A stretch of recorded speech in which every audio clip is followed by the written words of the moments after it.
Hey everyone, today we're diving deep into Istio, one of the most powerful tools out there for managing microservices. And we're not just going to talk theory, we're going to use a real-world URL Shortener project to see exactly how it works, step by step.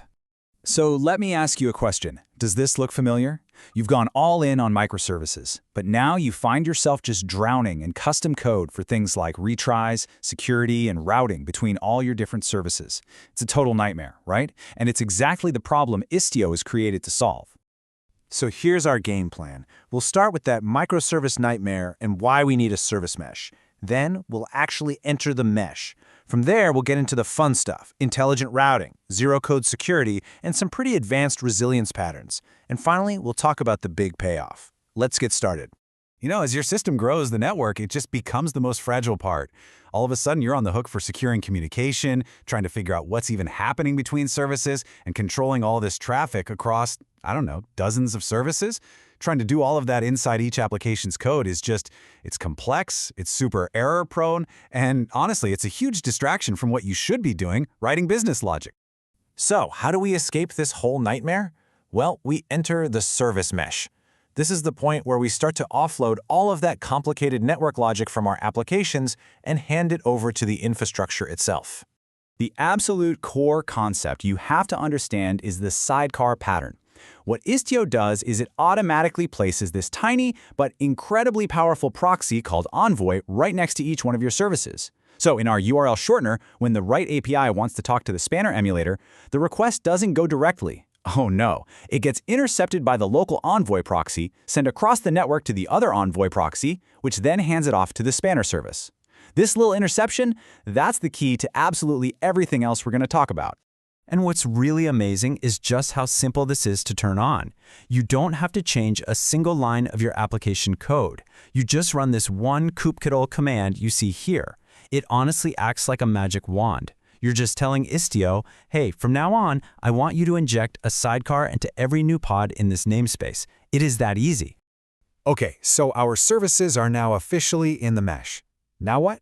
Well, the next big challenge is managing how traffic from the outside world actually gets into our application, and then how it moves around once it's inside. For traffic coming from the outside, we use something called an Istio Gateway. The best way to think of it is as the front door to your entire mesh. It's a dedicated load balancer that sits right at the edge, and its whole job is to handle all those incoming connections, whether they're HTTP or just raw TCP. And this right here is our exact configuration from the project. You can see we define a main gateway, and we tell it to listen for HTTP traffic on port 8080. We also tell it to accept requests for any hostname. That's what the little asterisk is for. This creates a single, clearly defined entry point for all of our user traffic. So once traffic gets past that gateway, a virtual service takes over. And this is where the real intelligence kicks in. A virtual service lets you define these incredibly specific rules that control exactly where that traffic goes based on things like the request path, or headers, or even where it came from. Let's look at the specific problem we had in our URL Shortener. We've got two totally different kinds of traffic. First, you have API calls to create a new short link, which go to /API/v1/shorten. Those need to be handled by our write API. But then, when a user actually clicks a shortened link, like /mycoollink, that traffic needs to go to our super-fast read API. So how do we split that traffic? And here is how we solve it. Just look at these rules. The first one is a really simple prefix match. If the URL starts with /API/v1/shorten, boom, Istio sends it straight to the right API. The second rule is a little more advanced. It uses a regular expression, a regex, to match any path that looks like one of our shortened slugs. If it matches, that traffic gets routed to the read API.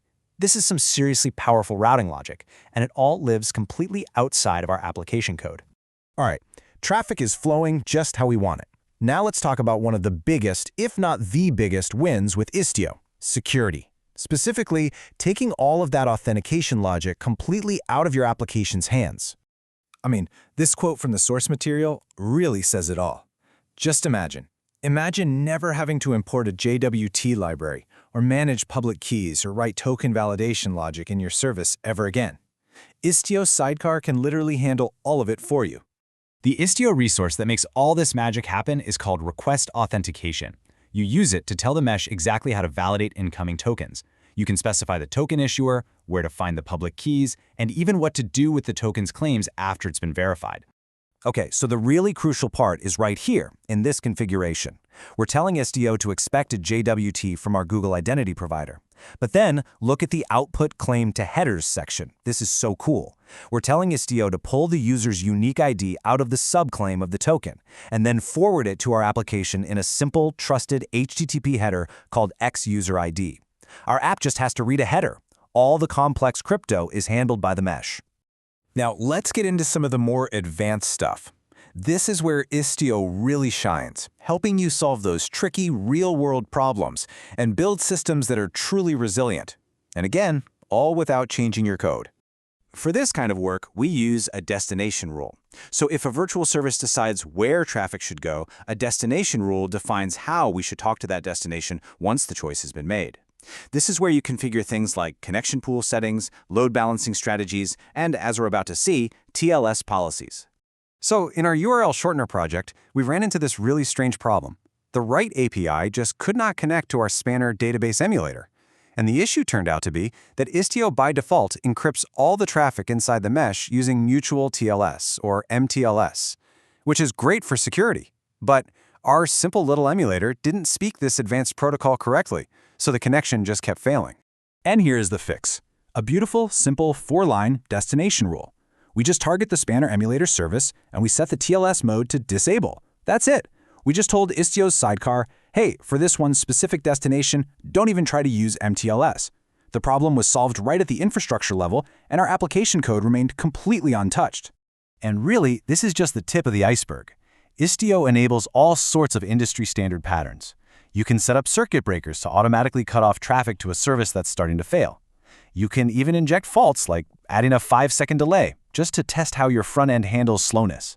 And the whole industry is now even moving towards something called ambient mesh, which is a sidecarless model that drastically cuts down on resource usage. So after all of this configuration, let's just step back for a second and look at the real payoff. Why is moving all of this logic from your application into the service mesh such a massive, massive win? It really boils down to these 4 key wins. First, you get zero trust security automatically. Second, you gain incredibly fine-grained control over all your traffic with rules like that regex routing. Third, you get instant observability, metrics, traces, all for free. And fourth, the ultimate goal, you get clean code. Your services can finally focus purely on their business logic, not all the messy details of networking. And that really just leaves us with a final thought to chew on. When you no longer have to worry about retries and timeouts and encryption, authentication, or routing inside your application code, what new features, what core business value can your applications now finally truly focus on delivering?